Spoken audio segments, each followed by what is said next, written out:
Hello, Manchester, and welcome to another edition of Girard at Large. I'm your still quarantined as you are host, Rich Girard. Thanks for tuning in. As you know, you can still find us online at girardatlarge.com and on Facebook and Twitter, also at Girard at Large, where we encourage you to like us and to follow us because we just want to be loved. For those of you who go to YouTube, we encourage you now to subscribe to the Girard at Large YouTube channel. We've had it for years. We just really have never used it before. And when we have, we've imported the videos to our Facebook page, our website, and other places. But now that we have been banned from the studios of Manchester Public Television, we are using YouTube to upload or distribute the show directly to folks. And we encourage you to subscribe there, where you can also watch the videos, share your comments, your likes, and share the video. We always want to get the word out. Well, we do have a busy show today, despite being in quarantine. We are not only going to cover how this has been affecting the city of Manchester and the state of New Hampshire, we also have some jaw-dropping information about the origins and perhaps the motivations for the origin of this pandemic. We also have some firsthand information about why the numbers may not be as bad as we're being told, even though the data coming from coronavirus testing is proving the models were nowhere near the prediction models, the one that has the whole country in some state of lockdown. Not only are those models, the data from the testing showing that those models were wildly off, there is also mounting evidence now, including here in the state of New Hampshire, where the number of deaths attributed to COVID-19 may not, in fact, be deaths attributed to COVID-19. We discussed this in earlier shows where we discussed so-called comorbidities, meaning people with multiple other health conditions, if they died having the coronavirus, but not because of the coronavirus, they are being told to, the doctors are being directed to identify it as a death caused by the coronavirus. There is a doctor in Minnesota who is also a state senator who released a 7-page memo he received as a practicing physician at a hospital from the Centers for Disease Control on what to count as a coronavirus death versus what not to count as a coronavirus death. We're going to share an interview done on a Minnesota television station. I could have brought it from other places, but there are some out in this audience who would say it's kook fake news or right-wing media. I don't think you're going to find that to be the case from the local Minnesota television station that carried this state senator and doctor's story. We also have some interesting emails we're going to share where we can now prove that essential personnel in Manchester, at least some of them, are in fact essentially not working. We are being paid essentially not to work. And we will discuss the most curious decisions of the Manchester School District in light of this coronavirus as well. So buckle up. Where do we start? I'd like to give you the call-in number, but I can't. But hopefully I will say this at the beginning of the video where I normally say it at the end. If you are watching this on YouTube or Facebook or elsewhere, we encourage you to share this with wherever it is you belong on social media, whether it's your personal page, groups that are focused on Manchester or the state of New Hampshire, or other places where it may be of interest, so we can help continue to get what's really happening here in the city of Manchester and the state of New Hampshire out to everyone. So I guess what we'll do is we'll start with the idea that New Hampshire might need, according to Governor Chris Sununu, to stay in some form of lockdown until June, where he says he thinks the picture will look entirely different. And it sounds to me, based on the interviews that I've heard with the governor, that he's prepping us for another month of stay-at-home languishing. He has not made a decision as of yet, supposedly going to make it tomorrow, April 17th, but he has dropped significant hints that schools will not be reopened in the state of New Hampshire this school year. And I have to tell you, we might as well at this point get into the idea that the state of New Hampshire should remain on lockdown. I'm going to share with you a map. And this map is coming from the state's website. And here's the map of the state of New Hampshire. This is as of April 15th. I'm taping the show on April 16th. And it tells us that the total number of deaths in the state of New Hampshire attributed to, and that's related to, and that's a key statistic because New Hampshire is reporting deaths, quote, related to the coronavirus. It is not reporting deaths from the coronavirus.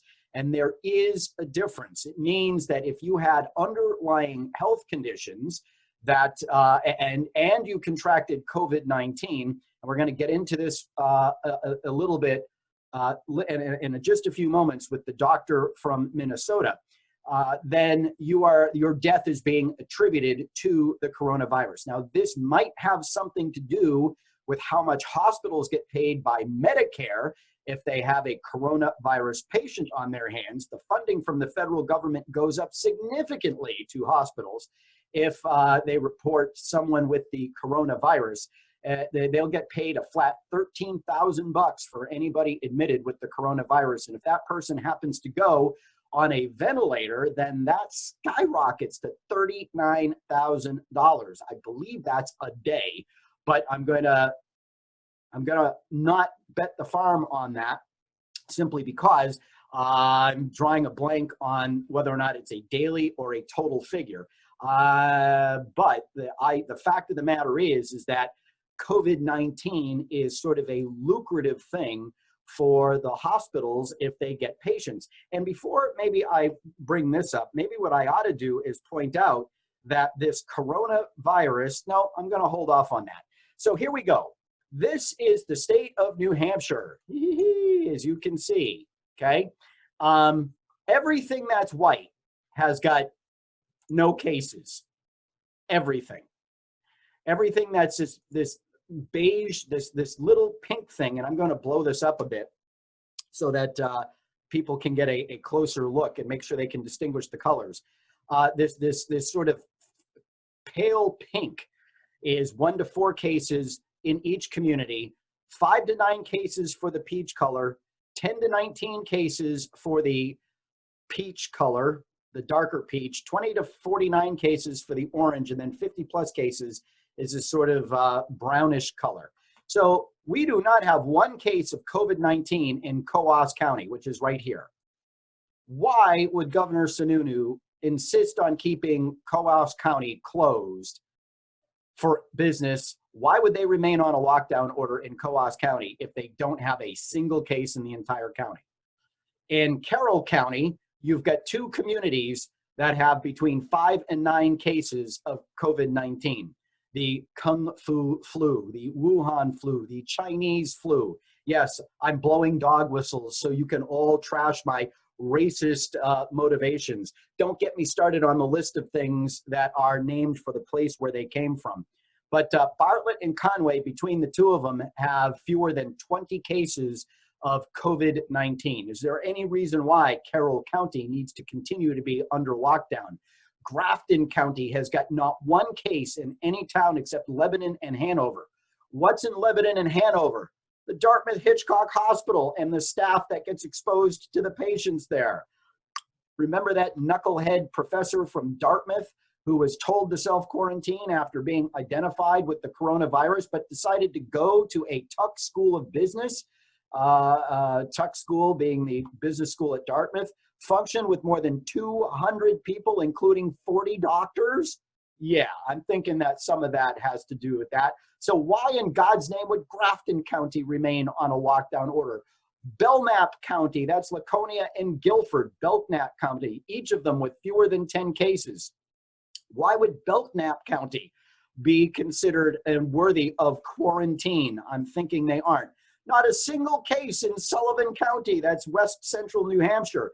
And in Cheshire County, Cheshire, depending on your ethnic entomology, you've got cases in Keene and Rindge. Oh my God, those people will probably explode in flames if you lifted the state order.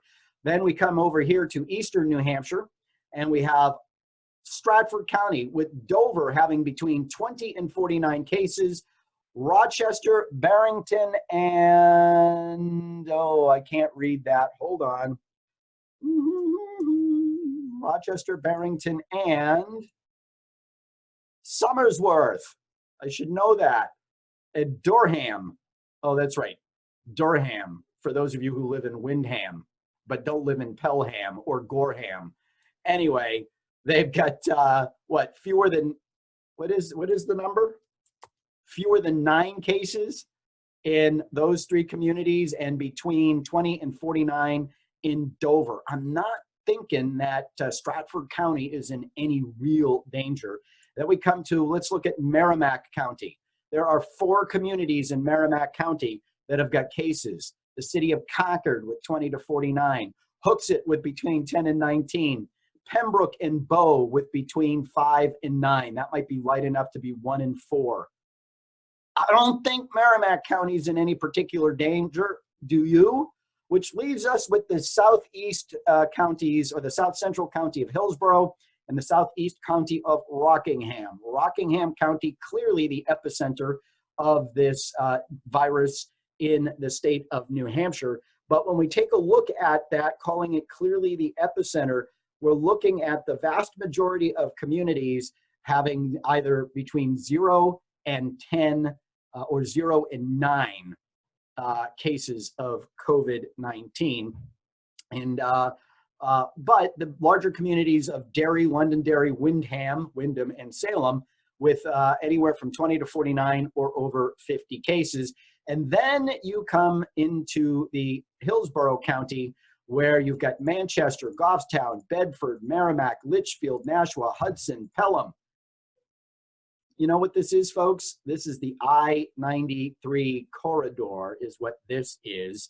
And that's where the majority of the cases in the state are. So if the governor wanted to take some sort of measured action, I'm sure he could perhaps carve out an exception for communities along the I-93 corridor and maybe along the seacoast to maybe not have their kids go to school or to continue to exercise some level of social distancing. But the fact of the matter is, he's looking at a statewide continuation of everything from not letting people go to school to not letting people go to church. And I have a question for you about the church thing.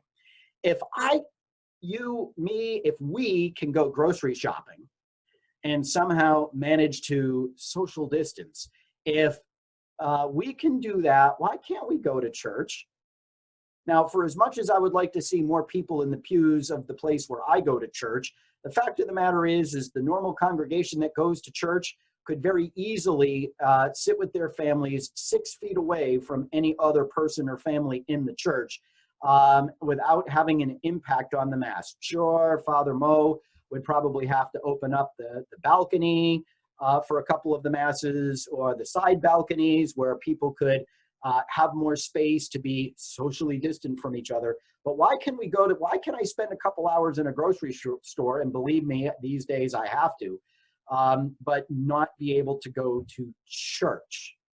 I'm having a problem with that, especially in jurisdictions across the country where people have literally been arrested for going to church or going to temple for having more than the allowed 10 people. And not for nothing. Why is it okay to have 10 people in a room but not 20? I'm just trying to figure out, what is the cutoff before it becomes COVID killing 19 critical mass? Just wondering. But even at that, we need to dig further into these numbers. For example, you have the city of Manchester, and nobody knows in what community other than what the state releases, because they do it on a county basis. You know, of the 50 cases, the more than 50 cases in the city of Manchester, we know that at least 50 of them come from one place based on published news reports in the Union Leader, and that's the Hanover Hill Nursing Home, which accounts for 1/8 of all of the deaths in the state of New Hampshire, 4 of the 32 that we've had, and it accounts for 50 cases where 37 residents and 13 staff members have tested positive for the Kung Fu flu. So one facility alone puts Manchester in the 50+ category. That is not, ladies and gentlemen, friends of our large and loyal listening audience, that is not evidence that Manchester is on fire with coronavirus. There are two other facilities in the state of New Hampshire. One, I believe both of them are nursing homes where you have similar numbers. There's one in Nashua, and I forget where the other one is. But you've got all of these places. You've got some localized hotspots where this thing has grabbed hold.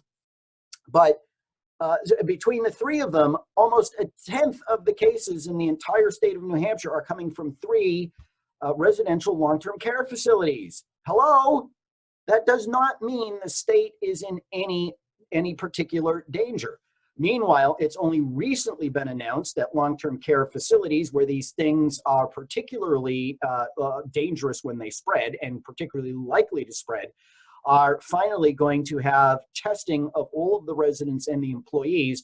The governor just made that announcement. So I'm looking at this and I'm asking myself quite sincerely, why would Governor Chris Sununu, who I have great respect for and who I think is making decisions not only based on what's happening within the borders of the state of New Hampshire, but what could happen if the state of New Hampshire is wildly out of step with what's happening in Vermont, Maine, and in particular Massachusetts, where Massachusetts, the Boston area specifically, has got a real big problem with COVID-19, relatively speaking, right?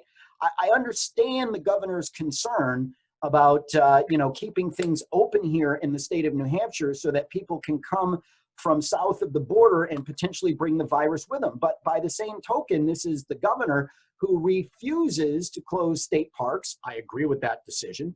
And in refusing to close state parks is still keeping the option for these out-of-state people to come into the state of New Hampshire. And last I checked, he did not limit the use of the state parks to New Hampshire residents only, which, for as much as I don't like the executive authority that I believe is being unconstitutionally exercised here in the state of New Hampshire, it seems to me that if he wants to make a point that these facilities are open for New Hampshire people, and he wants to protect us from invaders that may come from Massachusetts, Vermont, Maine, or New York, or wherever else, then he should place limits on where people come from when they go to a state park. They ain't getting through the gate if you got a Massachusetts or any, let's put it, any out-of-state plate. Not going to happen. I don't know if he feels he has the authority to do that or not, but the other question I have is, why are liquor stores considered essential, but churches not? I don't have a constitutional right to buy liquor, although I have heard public health experts, did you see my eyes widen and gloss over, argue that if you closed liquor stores, then alcoholics may be at greater risk of dying because they can't get to their booze. I might buy that, except for in the state of New Hampshire, you can get beer and wine in just about every convenience store and grocery store, general store, or any other hovel. Hell, you can get them at Jacques Flower Shop, for crying out loud.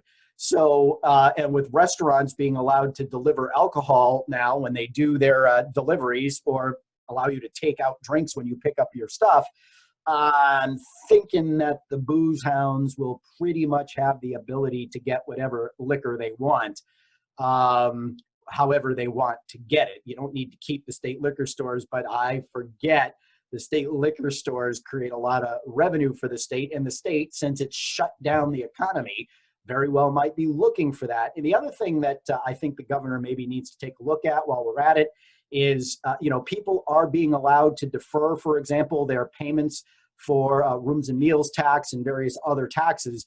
But last I heard in an interview this morning, the penalties and fees for failure to pay are not going to be waived or forgiven. And that really doesn't make a whole lot of sense to me either. But so these are the stats, ladies and gentlemen, when you take a look at what's happened. Oh, and we've had a grand total of 32 deaths in the state of New Hampshire. And while every death is tragic, I will remind you that 8% of the deaths in the state of New Hampshire every year are attributed to the flu and pneumonia. And I don't know why, but they always pair the flu and pneumonia together, but we'll just refer to it as the flu. Of 8% of the deaths in the state of New Hampshire every year are attributed to flu and pneumonia, why on God's little green planet aren't we shutting the place down every flu season or every pneumonia season, which happens to be one and the same, and maybe that's why they group them together. I don't know, but clearly this is crazy. It is time for the state of New Hampshire to recognize that the danger is past. We have not only not seen the surge that was projected to hit the state and, destroy our healthcare system. You get the, city of Manchester setting up a 250-bed emergency hospital in a gymnasium at Southern New Hampshire University, and all these overflow facilities. You know how crazy this all is? We're talking about all this stuff. Let's take a look at what's really happening in the state of New Hampshire with all of this. Let me see. It's right here. Share. No. Yes, but I have to do this. Okay. So this is today's newspaper. The Elliott Hospitals, sister hospitals, announced furloughs, pay cuts for 20% of the workforce. This is today's Union Leader. Oh, and look, here's the COVID-19 map I was just showing you. Keep focused on that. We have done such a spectacularly bad job managing this crisis that the very hospitals we were worried about being overrun by coronavirus patients have so few patients that they're losing on average, they're losing collectively $200 million a month. So we talked a couple weeks ago about Franklin General Hospital and Lakes Region General Hospital on the verge of closing and having massive layoffs there because they stopped all the elective surgeries that really are their money makers, and they had no income coming into the hospital. Well, now it's not only hit the Elliott, which plans to furlough 650 employees and cut the pay and hours of another 700. That will affect nearly 20% of the workforce of Solution Health, which includes the Elliott, and Southern New Hampshire Health, which is Southern New Hampshire Regional Hospital. We also have, and this was announced just a couple days ago, CMC getting hammered by this thing. Don't you love it? COVID-19 idles 700 staffers at CMC, brings new hires to Hannaford. So maybe those laid off doctors, nurses, technicians, and other healthcare workers can go to their friendly local grocery store and help keep these blown out shelves stocked. Here's the deal. While Hannaford hired hundreds of New Hampshire workers this past month, about 700 staffers at Catholic Medical Center are sidelined as the Manchester Hospital canceled elective surgeries to focus on COVID-19. So we're so brilliant that we told the hospitals as a government, you may not take any patients that aren't absolutely critical, necessary, emergency, or somehow related to COVID-19 until the wave hits. Well, the whole idea of, slow the spread was to protect the hospitals from the wave. Now remember, slow the spread was not meant to kill the disease. It was not meant to infect fewer people. It was meant to suppress the spread, which means it was meant to prolong the time of the virus would be around so that you didn't have it hit all at once and then go away.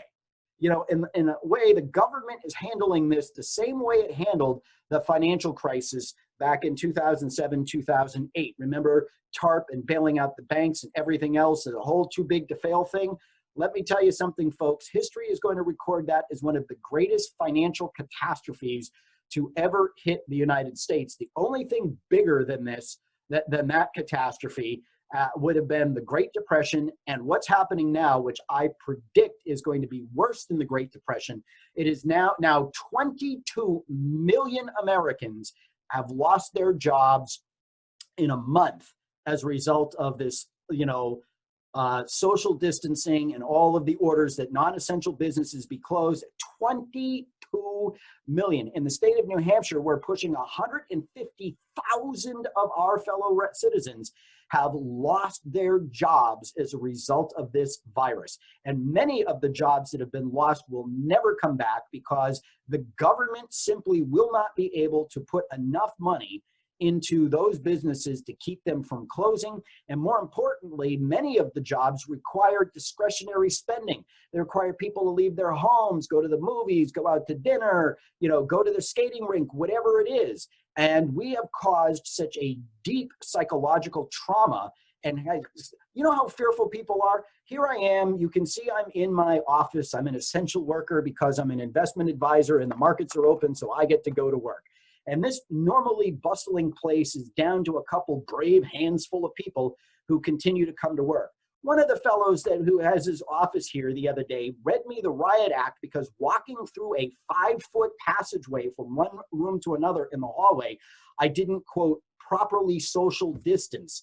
And I looked at him and said, if you're that worried about it, why don't you just go home and stay there? Guy wasn't wearing a mask.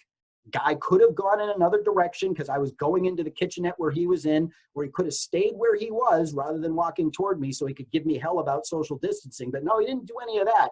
He gave me the dickens for not observing proper social distancing. Trust me, I gave it back. But do you really think that people with that mentality, and there are way too many of them, are suddenly going to go out to their favorite restaurant, go catch a movie, or do anything else, go to the mall for a walk when it reopens? No, they're going to be scared. They're going to have their pants scared off of them, and they're not going to leave their houses anyway. So what are we doing to ourselves here? 22 million people are now out of work specifically because of how we've responded to the coronavirus. And if I go back to that map, it's right here, right? If I go back to this map of COVID-19, this is the state of New Hampshire. But if you take a look, a county by county look of the map of the United States, you see much the same thing. Why we insist on treating everybody like they're New York City when they're not is another example of, one size fits all government, which, by the way, there are multiple stories out there now about dead people getting their $1,200 stimulus check. Yeah, doesn't that just excite you too? Dead people getting stimulus checks. I wonder how many of those things are going to be cashed. And meanwhile, the Paycheck Protection Plan, the thing that's providing small business loans to help small businesses keep idled workers on the payroll, has run out of money. We blew through $350 billion in less than 2 weeks. And the Republicans in the legislature and the Congress are trying to add a $250 billion addition, or $250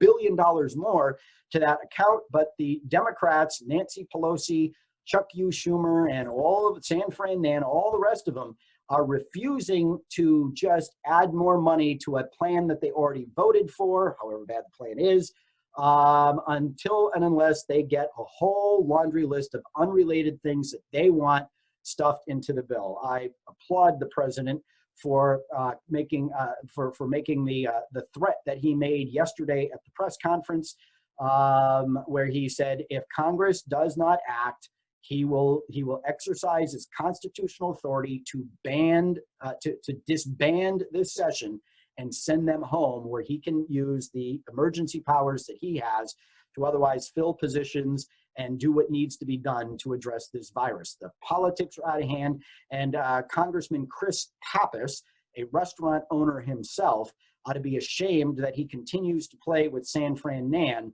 and back these stupid little games that are holding now millions of businesses across the country hostage to this crisis, so that the Democrats can try to use it as a way of advancing their otherwise unpopular and unsupported by the American people pet political programs and postures.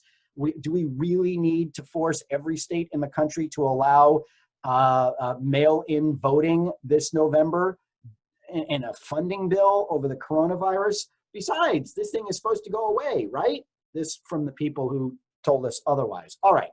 So now that we've kind of shown you what's happening with the hospitals and how brilliantly we've handled this situation, let us go to the doctor in Minnesota. I want you to pay attention to this. He is a doctor, still a practicing physician, and he is a state senator in Minnesota. This is part of your government's coronavirus response.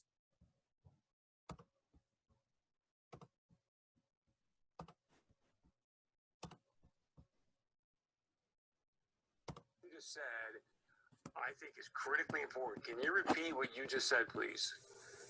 Well, last Friday, I received a 7-page document that sort of told me that if I had an 86-year-old patient that had pneumonia but was never tested for COVID-19, but sometime after she came down with pneumonia, we learned that she had been exposed to her son who had no symptoms, but later on was identified with COVID-19, that it would be appropriate to diagnose on the death certificate COVID-19. And we've not done that. If someone has the pneumonia after, and it's in the middle of a flu epidemic, and I don't have a test on influenza, I don't diagnose influenza on the death certificate. I will say this elderly patient died of pneumonia. I don't mean to interrupt you, but my heart is sinking right now as you're telling me this. You're a doctor. Why in the world would they be sending you out information to fill out death certificates, whether the person's been diagnosed with COVID-19 or not, but then to say in the death certificate this person's death was caused by COVID-19? That does not sound right to me. I went to the person in our office who does most of the death certificates over the last 10, 20 years, and I said, does this sound right? I had her look at the documents that I printed off, and she said, well, we've always been told that you always put down just facts. You don't put down any probabilities. You don't put any presumptions down. It's just what you know. And so this is concerning. And it actually gets to your point, Chris. When we start talking about the data that goes into the modeling, we have to ask ourselves a question. Are we being forthright? Are we sharing with the public? Minnesota, North Dakota, we don't need to be having it sugar-coated. We want to know what's going into your modeling. So with that being said, why would they want to skew the number of deaths due to COVID-19? Well, fear is a great way to control people. And I worry about that. I worry that sometimes we're so darn interested in just jazzing up the fear factor.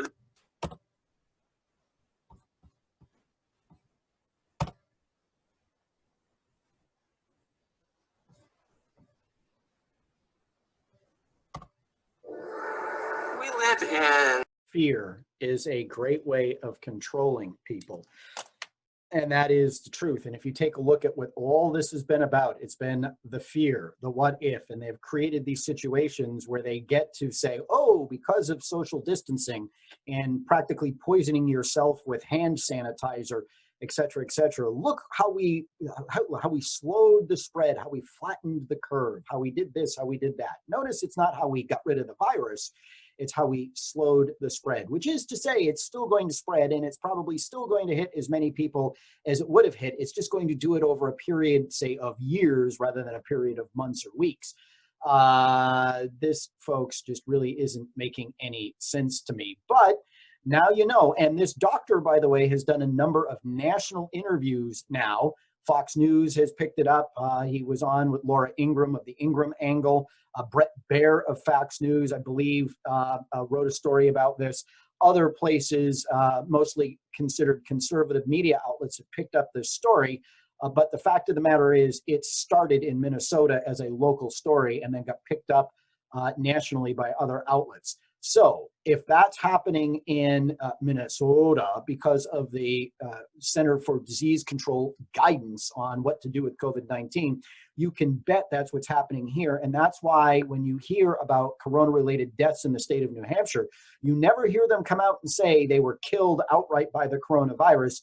You say their death was somehow, their death was, quote, related to, end quote, the coronavirus, which is to say it was one among many factors, but not necessarily the determinative factor.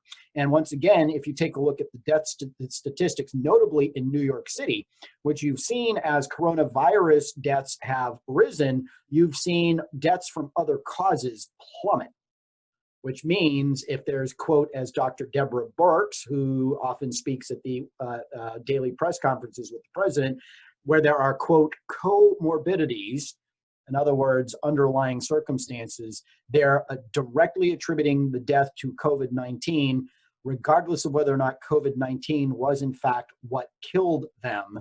and it may not have been, and it has not been in every case. Noticeably, the number of deaths total in New York City have not exactly skyrocketed, as they have attributed many deaths to that would have been otherwise categorized as deaths due to coronavirus. The Kung Fu flu chops you again. So there you go, folks. The numbers are being cooked, and there's no reason why individual states, individual communities, individual counties that don't have a problem can't start returning to normal, knowing full well that the fear that the doctor has just referenced is going to keep a lot of people from doing what they normally would have done. Psychologically, this has been as damaging as anything the country has been through. And when you think about all, and it's starting to be reported now more and more, the number of deaths due to untreated or heightened mental illness, depression, suicide, domestic issues. You know, I know a lady, God bless her, her stepson, 16 years old, no depression, no issues, no problems, killed himself about 2 weeks ago. And they believe it was because he was just panic stricken over what's happened here with COVID-19. We are aware of domestic situations among friends of ours where some family members have been taken in by other families because they needed to leave the situation where nobody could leave the house. There is more than enough evidence to show that the number of deaths that will arise from the destruction of the economy and the inability of people to go about their daily business is going to dwarf the number of deaths that came from this virus. And so people who paint this as, oh, they're trading lives for money, as they are criticizing the president for even thinking of opening up the economy. We're not trading lives for money. We're not choosing the economy over lives. If you're looking at, if you're trading anything, it's lives for lives. 60,000 people a year are killed by the flu. 60,000, and that's after all of the vaccines and everything else. 60,000 people a year die with, you know how many people were hospitalized in 2018 with the flu? 810,000. Let me say that again, 810,000. Were we worried then about the capacity of hospitals? Were we sending Navy hospital ships off of both coasts? Were we building 3,000 bed makeshift field hospitals, you know, at the Javits Center? What if the system can handle 810,000 flu-related deaths without impacting anybody else's care? Why in God's name are we looking at the data that's coming in and trying to convince ourselves that we still must do what we're doing, even under the worst scenarios? We never would have touched most of the facilities that have been built. As it is now, they've got so few people using them, like none, that they're asking if the doctors who are in these field hospitals and on these ships and everywhere else can go into the local hospitals to help. There is no issue, except the issue that we're creating. All right, so now got to take a check on the time. I've got 20 minutes left. All right, there are a couple things that I want to get to. So locally here, you're going to like this. I brought it to your attention. Oops. Okay, I brought it to your attention before. I have an email chain here that I'm going to share with you. The mayor, by the way, has not responded to my request for comment, but City Planning Director Leanne Lafreniere and I got into a bit of a back and forth on whether or not his inspectors are actually doing their job. The governor, in his executive order, did identify inspection personnel of local governments as, quote, essential people, and presumably, therefore, they'll be doing their job. But if you take a look at this email chain, which I can't read through the whole thing, okay? All housing code, all regular, routine, proactive housing code inspections in the city of Manchester have been canceled, all of them. Director Lafreniere in these emails said that they're still doing complaint inspections if they involve the life safety code. When I asked him about the illegally operating sober living facilities specifically at 296 Orange Street and others. He said that they did not involve life safety issues, and therefore those inspections were canceled until further notice. When I asked him, as I did here, one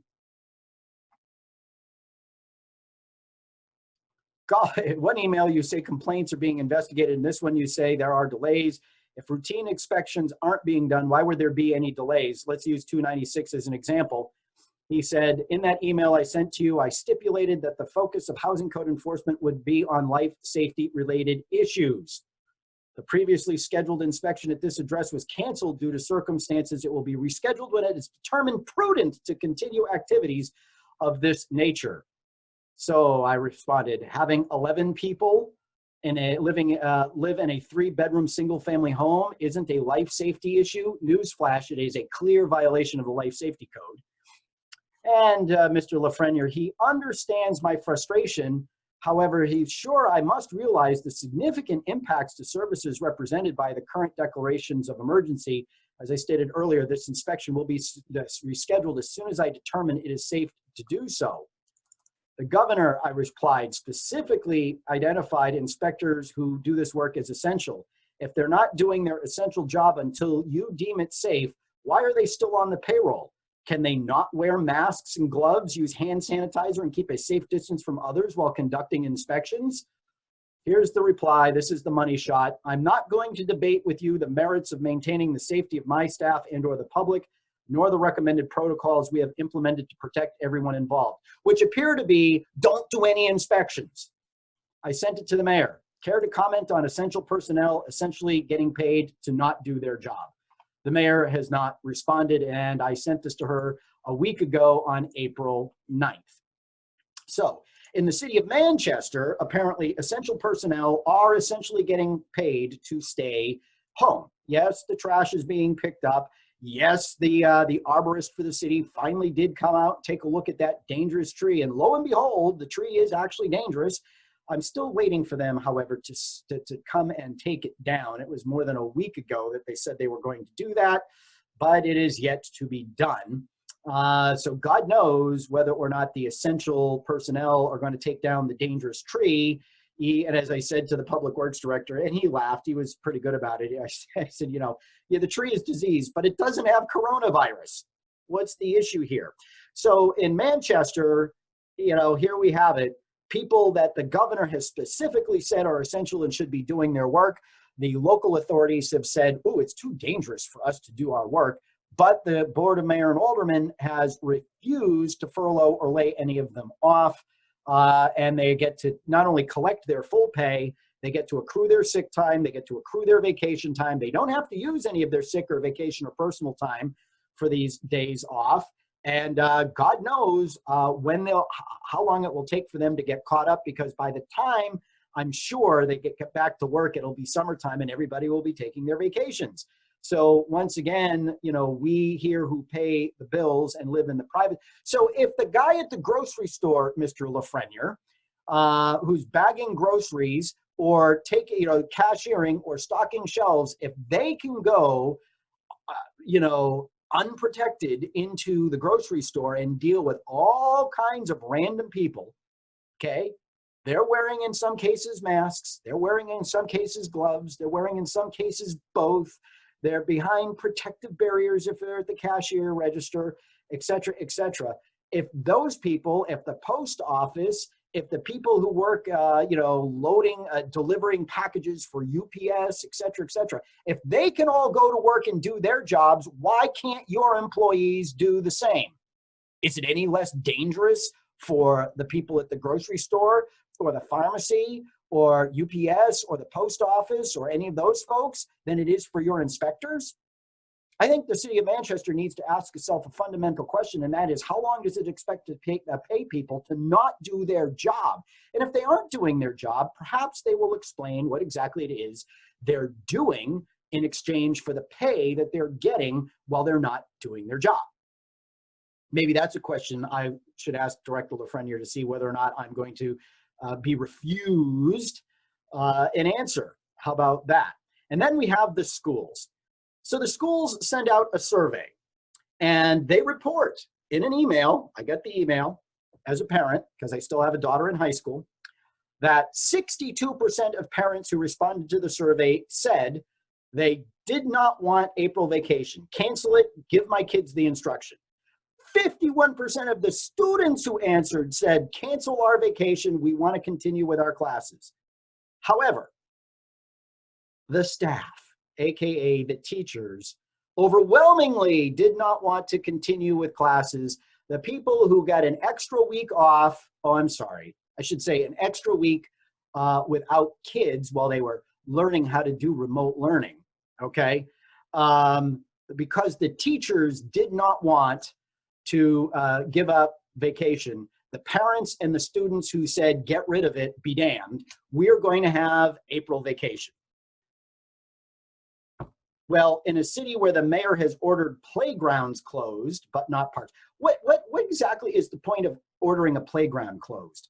We know from all of the data that kids who play on playground are, the numbers of them who've gotten the virus nationwide don't exist. Virtually none. Virtually 0 cases in the age group of children who would play in a playground. Why are we closing the playgrounds in the city? Okay, kids can't go out, no movies, no mall, no nothing. Oh, interesting. The playground, for example, at Dairyfield Park is posted as it's closed, but the fitness facility built by AARP for seniors, that is not posted as closed. Yet it's the elderly who are the ones that are most vulnerable to this, not the 8-year-old who wants to be on the swing set.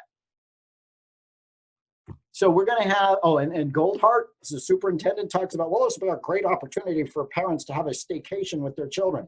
And I got a news flash for you. A lot of those parents still have to figure out what they're going to do with these kids when they don't at least have their online or remote learning going on.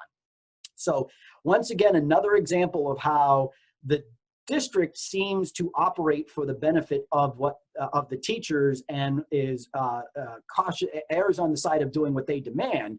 And the parents, 62% of which said they wanted the vacation canceled. And 51% of the students who answered wanted the vacation canceled. They just tossed that out as if nobody answered it and did what the quote staff wanted them to do. Now, in addition to all this, we've dumbed down our grading standards once again. Fs will not be given because we don't want to penalize children with remote learning. So now we're going to give out incomplete grades instead of Fs. Hats off to Arthur Beaudry for leading the charge to have the board turn over the, to cancel the vacation. It lost by 1 vote. Joyce Craig cast the tie yet again against parents and students and sided with the union teachers on canceling vacation. And kudos to Joe LaChance, who also voted, and Kelly Thomas, and I forget the other ones who also voted to do away with the vacation as the parents and the students. Don't you love all these people? We have to listen to our students. We need student voice. We have to listen to our students. Except when we don't agree with what they say, then we're going to ignore the majority of them that said, let's keep working through the vacation, April vacation, and do what the teachers want. Yeah, I've always told you, be careful those who say it's all about the kids and we should listen to them. They are the first ones to run in the other direction if it disagrees with the teachers. So, and now we're going to have incompletes instead of Fs because, well, we can't penalize the children for their remote learning. The remote learning, which is now only actively taking place 4 days a week instead of 5, because allegedly the children are so buried with their work that they need a day to get caught up each week. So every Wednesday, I want you to know, every Wednesday might as well be a day off for most teachers because the number of kids who are actually going to take the time to call their teachers for extra help, et cetera, et cetera, et cetera, I'll bet you can count on one hand and still have fingers left over. So in the middle of it all, the teachers are getting themselves an extra day off. I mean, years ago, I looked at being a teacher. I thought seriously about following in my dad's footsteps. I substitute taught for a couple of years. I really enjoyed the kids. I really enjoyed the classroom. I really didn't enjoy the teacher's lounge.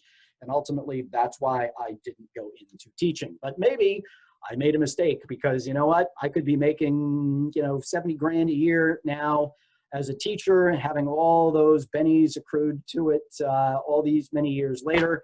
And I would have a much simpler life. I would have a much less stressful life. I would have a whole lot more time on my hands.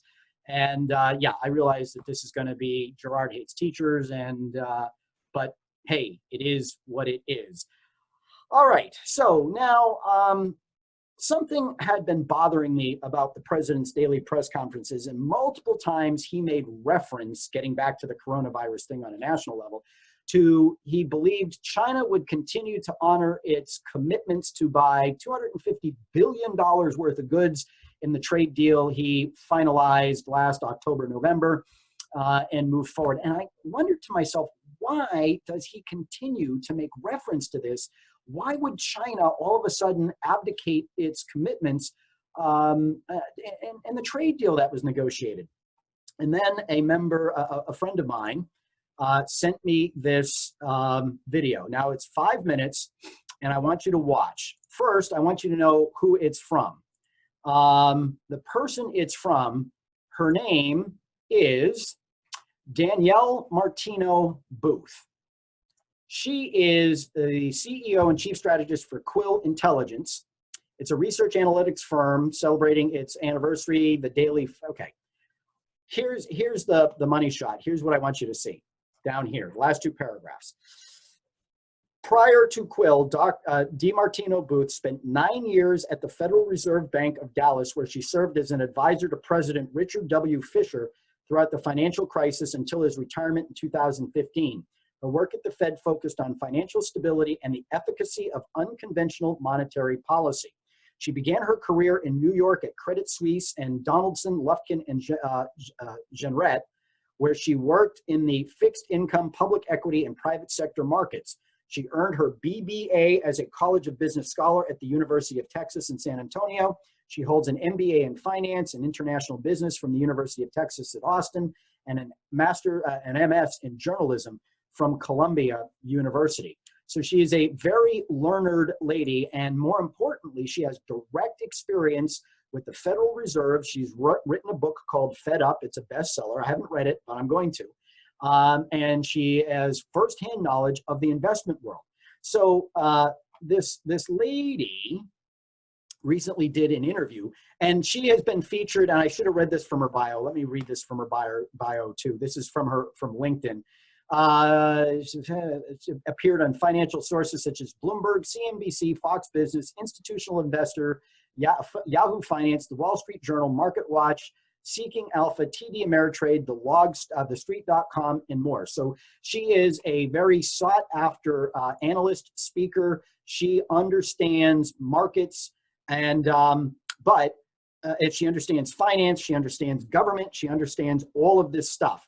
So without further ado, I'm going to give you this video because it answered the question to me, or it answered the question as to how or why the president keeps talking about the Chinese honoring their trade deal. Answered my question as to why the president kept talking about the Chinese honoring their commitment.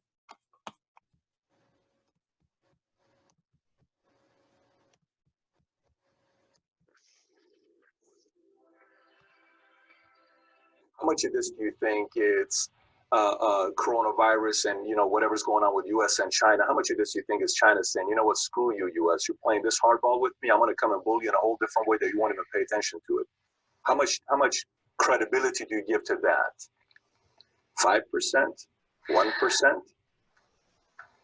I'm not going to answer that question, but I am going to answer the question in a different way, because I'm Christian at heart and I like to think that nobody would want to kill people. I will say this much, and if you're listening, write it down. In late November, word had already gotten off of the mainland that there was a virus in Wuhan. On January the 15th, the U.S. trade bill was signed, phase 1. December the 15th, excuse me, December the 15th. I had a whole month off, December the 15th. 6 weeks later, the trade truce was signed with an out clause, a very clever out clause that the Chinese made sure was in there, that said if there was any kind of act of God, pandemic, then they didn't have to make good on what they had committed to buy from the United States.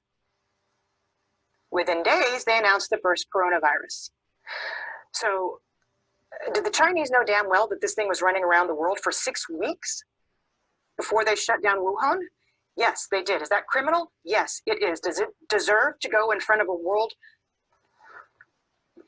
tribunal? Yes, it does. Because we know that it was the unfettered travel that made this thing a global phenomenon that was impossible to contain. 6 weeks they knew, but they wanted that out clause. And then they underreported what happened in Wuhan, which a toddler could tell you based on what happened in Italy, based on what's happened in Germany and in France, and now in the UK with Boris Johnson in the ICU. There's no way in a city the size of New York, 11 million people, that there were so few cases. It's impossible with similar density to New York. So the World Health Organization should be held accountable for not holding China accountable to providing good, valid data so that the rest of the world could prepare for fewer people to die. And that's what you're talking about. To me, these are equivalents to acts of war on the part of China. And then, equally, whether you're talking about NPR or Fox News, most major media outlets on both sides of the aisle came out and reassured the United States that it was just the flu. Within 24 hours of South Korea's first case being reported, the United States' first case was reported. And what we did was dither. We sat on it for 6 weeks and tried to reassure the public that nothing was happening. Somebody should be held accountable for that, because somebody in the United States intelligence community has to have known what was truly going on in Wuhan. We don't have a CIA for nothing. And yet we told Americans for 6 weeks, while South Korea was testing everybody and shutting the country down, that it was just going to be the flu. So there are a lot of responsible bodies right now that have taken us to the point where we're at, inside the country and in China. And they need to be held accountable. So you don't even have to get on the discussion as to whether or not this was a manufactured virus and set upon the world. You don't even have to go that far. If we find that in future investigations, then that needs to be prosecuted. But if we just ascertain what is known and a known hushed up secret that the Chinese knew for 6 weeks about the virus before saying anything on the global stage to get a trade deal signed, somebody needs to look into that, because countless lives have been lost as a result. The damages are in the tens of trillions of dollars.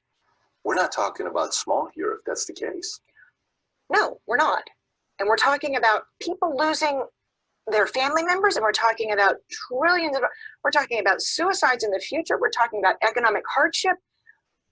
All of this could have been mitigated had China been honest and had the World Health Organization made China accountable. Because at first they said it's not anything to worry about. When the WHO first came out and said, we don't need to stop it. Let me ask you, who do you trust the least? Iran, Russia, or China? China. China's got more economic power. Because of that, or because they don't have a free press and because we can't really know what the hell is going on over there? Well, that's just a kicker, but you don't really know what's going on in Iran either. You had global satellite images in Iran showing mass graves. Iran underreported the same. And you can't tell me that in the cold of winter that Russia has as many cases as it's reporting. But at last check, China's 17% of global GDP.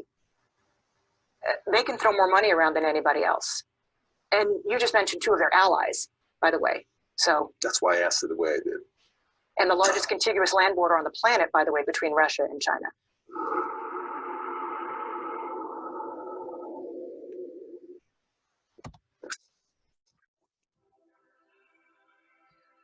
How much of this do you think is coronavirus and, you know, whatever's going on with U.S. and China? How much of this do you think is China saying, you know what, screw you, U.S.? So there you have it, folks. And not for nothing, there's a whole lot of media coming out now. Fox News broke a series of stories showing that this virus came from a lab in China. Glenn Beck and The Blaze did an extensive report on it last night. Haven't seen it yet, but more and more, this is looking like it was not an accident, and we may have found the motive, the so-called smoking gun. Now that we know China gets out of its agreement with the United States, thanks to an act of God, such as a pandemic, we may know all we need to know. It's time to bring back all of our essential manufacturing, like pharmaceuticals and vaccines and a whole lot of other things from China. That's what the Japanese are doing, by the way. Their $2.2 trillion stimulus, yeah, it's designed to bring manufacturing back home from China. We'll be on this and more next week. As always, thanks for tuning in. We're proud to have you in the audience. Until next week, be good, be well. Don't do anything we wouldn't do. And make sure you socially distance yourself from everybody else. Be good all. Be sure to share this. Thanks.